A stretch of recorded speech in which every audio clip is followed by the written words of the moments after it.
किसी शहर के रेलवे स्टेशन पर एक भिखारी रहता था। वो वहां आने जाने वाली रेलगाड़ियों में बैठे यात्रियों से भीख मांगकर अपना पेट भरता था।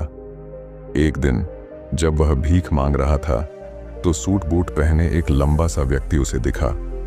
उसने सोचा कि यह व्यक्ति बहुत अमीर लगता है, इससे भीख मांगने पर यह मुझे जरूर अच्छे पैसे देगा। वह उस लंबे व्यक्ति से भीख मांगने लगा।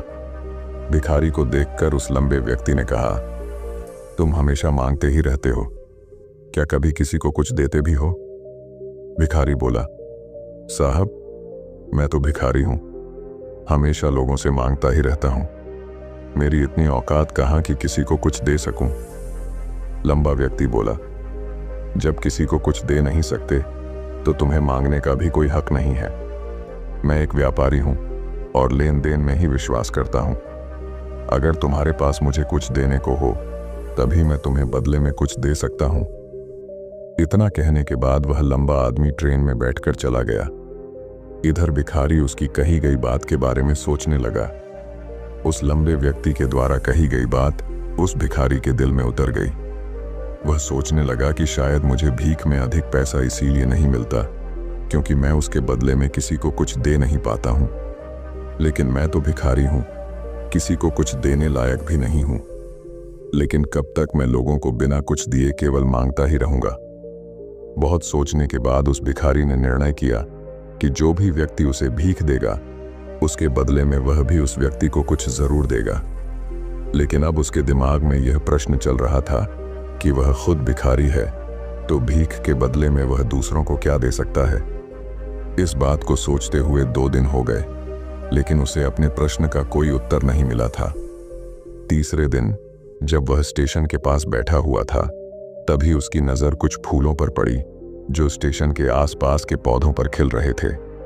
उसने सोचा, क्यों ना मैं लोगों को भीख के बदले कुछ फूल दे दिया करूं।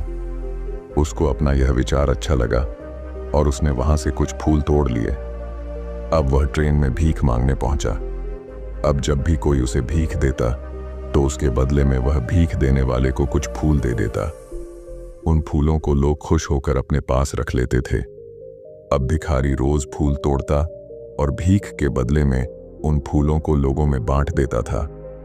कुछ ही दिनों में उसने महसूस किया कि अब उसे बहुत अधिक लोग भीख देने लगे हैं। वह स्टेशन के पास के सभी फूलों को तोड़ लाता था। जब तक उसके पास फूल रहते थे तब तक उसे बहुत से लोग भीख देते थे, लेकिन जब फूल बांटते बांटते खत्म हो जाते तो उसे भीख भी नहीं मिलती थी। अब रोज ऐसा ही चलता रहा। एक दिन जब वह भीख मांग रहा था तो उसने देखा कि वही लंबा व्यक्ति ट्रेन में बैठा है जिसकी वजह से उसे भीख के बदले फूल देने की प्रेरणा मिली थी।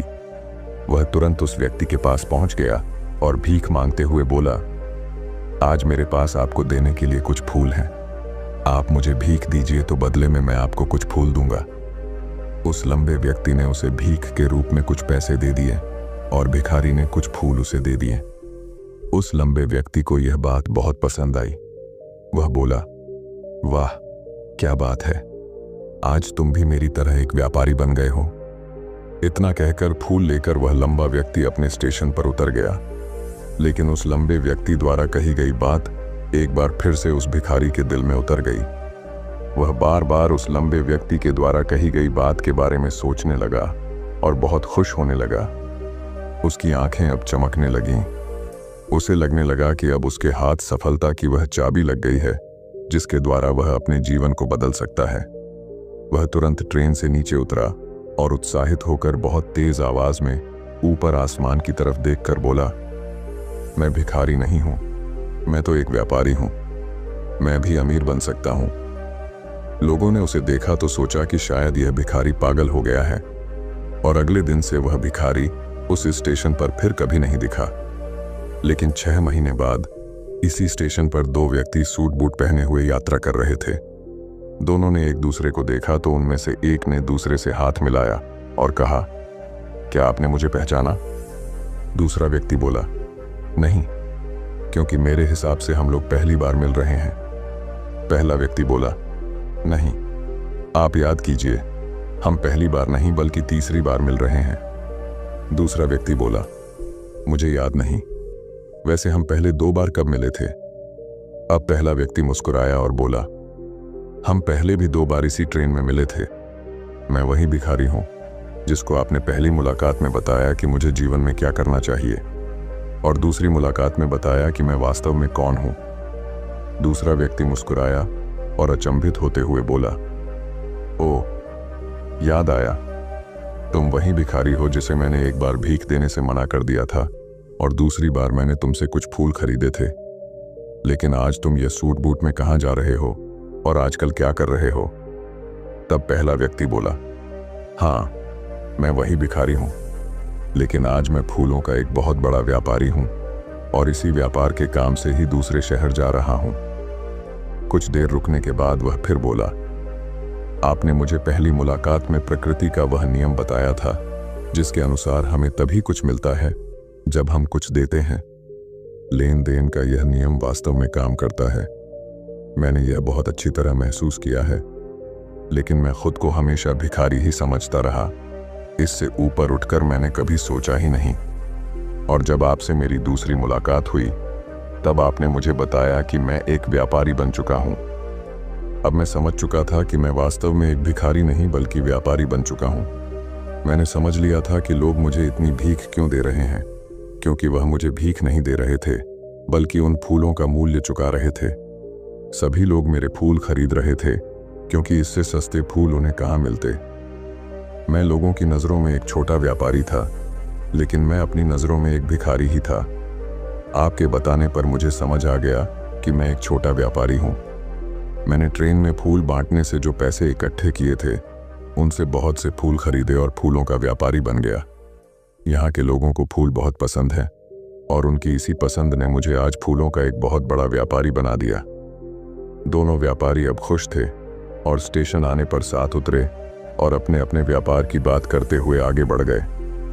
दोस्तों, इस कहानी से हमें बहुत कुछ सीखने को मिलता है। कहानी में लंबा व्यापारी गिव एंड टेक के नियम को बहुत अच्छी तरह जानता था। दुनिया के सभी बड़े व्यापारी इसी जीवन के नियम का उपयोग करके सफल हुए हैं। इस फॉर्मूले को उसने भिखारी को भी बताया।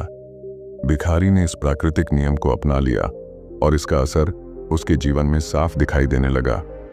उसने अपनी सोच बदली और उसकी जिंदगी बदल गई। यह कहानी हमें बताती है कि हम यदि अपनी सोच बदल लें तो कुछ भी हासिल किया जा सकता है। यदि हम खुद को छोटा समझते रहेंगे तो हम हमेशा छोटे ही बने रहेंगे। बड़ा बनने के लिए हमें अपनी सोच को बदलना होगा और खुद के बारे में बड़ा सोचना होगा।